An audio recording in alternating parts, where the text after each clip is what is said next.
بسم اللہ الرحمن الرحیم۔ الصلاۃ والسلام علیک یا سیدی یا رسول اللہ وعلی آلک وصحبک یا حبیب اللہ۔ اللہ سبحانہ و تعالیٰ نے دنیا میں سب سے جو پہلا رشتہ بنایا وہ ہے میاں بیوی کا رشتہ،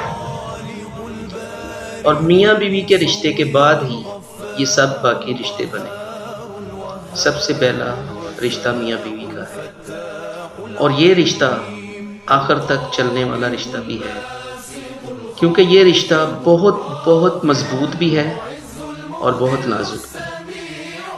اس کے لیے آپ نبی کریم صلی اللہ علیہ وسلم نے فرمایا، صحابہ آپ لوگ بتاؤ کہ وہ کون ہوگا جس کا جنت میں میرے گھر کے ساتھ گھر ہوگا۔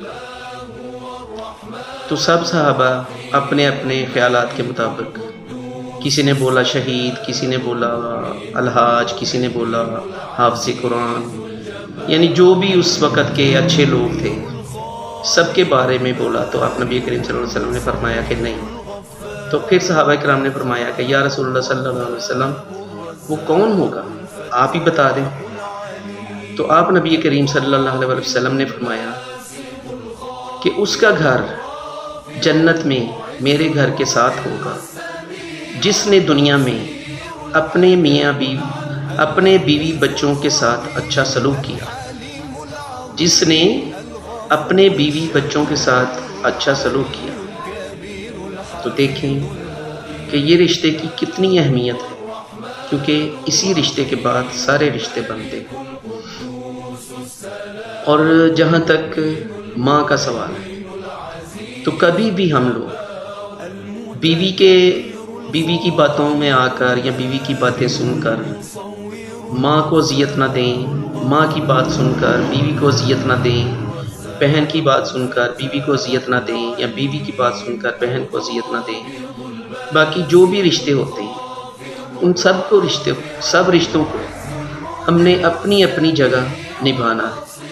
اور آپ نبی کریم صلی اللہ علیہ وسلم نے فرمایا ماں کے حوالے سے، آپ نے فرمایا کہ اگر میری ماں زندہ ہوتی اور میں عشاء کی نماز کی نیت کر چکا ہوتا تو میری ماں مجھے آواز دیتی کہ محمد، تو میں نماز چھوڑ کر پہلے اپنی ماں کی بات سنتا۔ تو ماں کے حوالے سے بھی انہوں نے بتایا کہ ماں کی کتنی عظمت ہے، کتنی عزت ہے۔ ماں کی عزت کو اپنی جگہ برقرار رکھنا ہے۔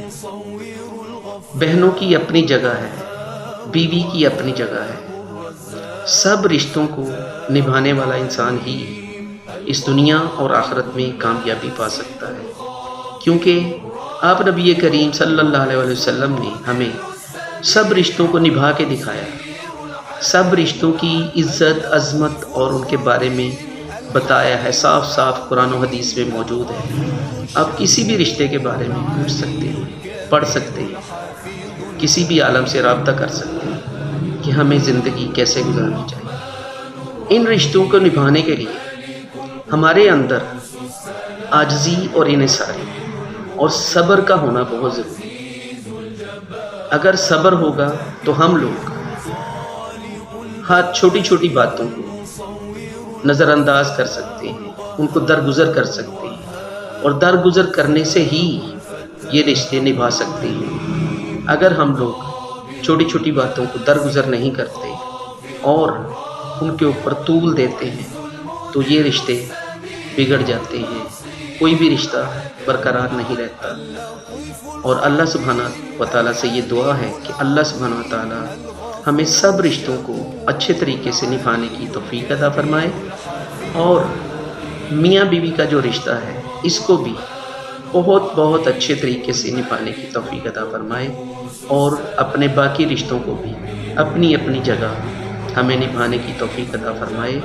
اللہ سبحانہ و تعالیٰ ہمیں صبر و استقامت عطا فرمائے اور ہمیں درگزر کرنے کی توفیق عطا فرمائے، اور ہم لوگ آپ نبی کریم صلی اللہ علیہ وسلم کی بتائی ہوئی باتوں، ان کی طرز زندگی کو اپنا کر ہی ایک بہترین زندگی گزار سکتے ہیں۔ اس دنیا میں بھی اور آخرت میں بھی ہمیں بہترین جگہ ملے گی، آپ نبی کریم صلی اللہ علیہ وسلم کے گھر کے ساتھ ہمارا گھر ہو جنت میں، اس سے بڑی سعادت کیا مل سکتی ہے ہمیں؟ اللہ سے دعا ہے کہ اللہ سبحانہ و تعالی ہمیں عمل کی توفیق عطا فرمائے۔ وآخر دعوانا ان الحمد للہ رب العالمین۔